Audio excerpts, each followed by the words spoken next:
One of the most significant policy differences in the second Trump administration, when you compare it to the previous Biden administration, has been on the war in Ukraine. The president is taking a more hostile tone toward Ukraine, and yesterday made remarks that accused Ukraine of being responsible for the war that started in February 2022, despite the fact it was Russia who invaded, leading to the violence. Today I heard, we weren't invited. Well, you've been there for 3 years. You should have ended it 3 years. You should have never started it. You could have made a deal. The president's telling of events doesn't align with what actually unfolded in Ukraine.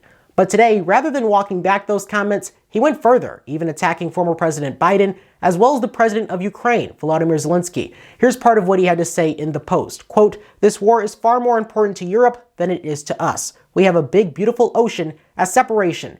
Now, the president's perspective on how important this war is definitely not something that's new. Isolationist views have been seen here in the US before. World War II, for example. The president also said in his post today, quote, "We are successfully negotiating an end to the war with Russia."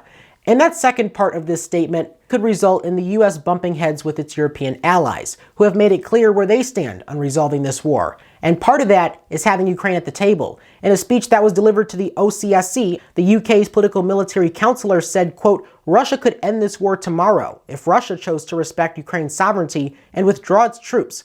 We've also heard from Emmanuel Macron, the president of France. He does not agree with the president on how this war should come to an end, saying in part, quote, "Peace in Ukraine will only be possible through negotiations that bring Russia and Ukraine together at the same table." There's also Italy's deputy prime minister and minister of foreign affairs, who also yesterday on X said in part, quote, "For Italy, the objective is to achieve a fair and just peace, which allows the reconstruction of Ukraine and guarantees its future." And then there's Germany's foreign minister, who made it clear in a statement today that her country will not support a deal that doesn't include Ukraine being at the table, something you just heard from other countries. That statement read in part, quote, "A false peace that would only give Russia a breathing space for new military campaigns would help no one. Not Ukraine, not Europe, and not the USA." This is definitely one of the more direct statements we've heard out of Europe with regard to the US's role in ending this conflict. It's a story that will continue to develop, and I'll continue to follow.